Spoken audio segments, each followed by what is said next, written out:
Okay class, so now we've already talked about one way to name our triangles using the number of equal sides that they have. For example, equilateral with 3 sides, isosceles with 2 equal sides, and finally scalene with no equal sides.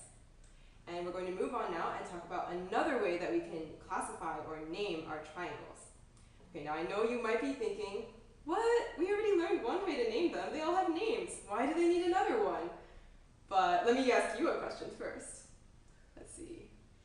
Christina, how many siblings do you have? Just one. Okay, so now we all know this is Christina, who has one sibling. And that's great. But what if that's all we knew about her and we were like, okay, we don't want to know anything else about Christina anymore. That's Christina with one sibling.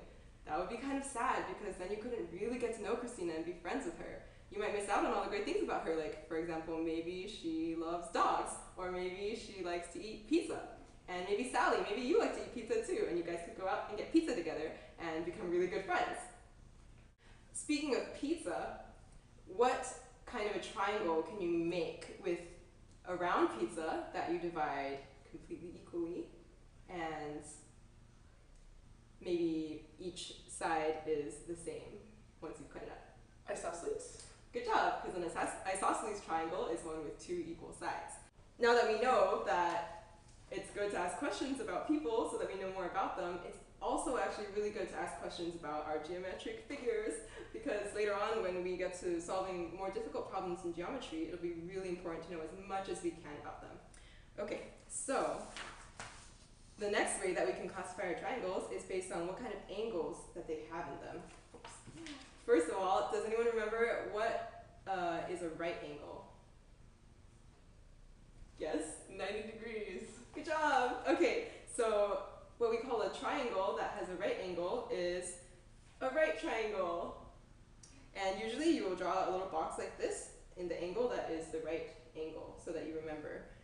Yeah, and a good way to remember the right triangle is, let's see, how do you sit upright in class?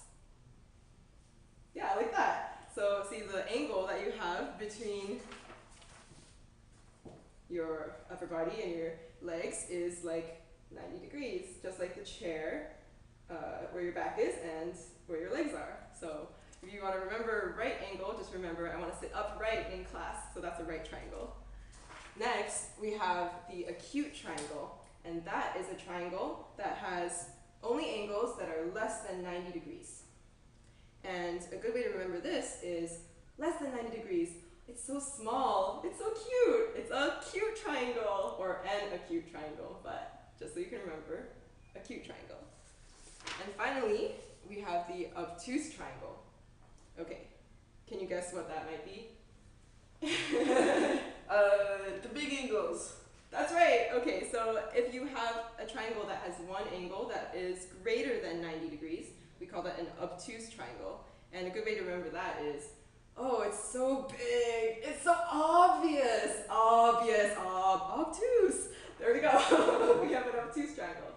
And you should remember that it's impossible to have more than one obtuse angle in a triangle. Do you know why?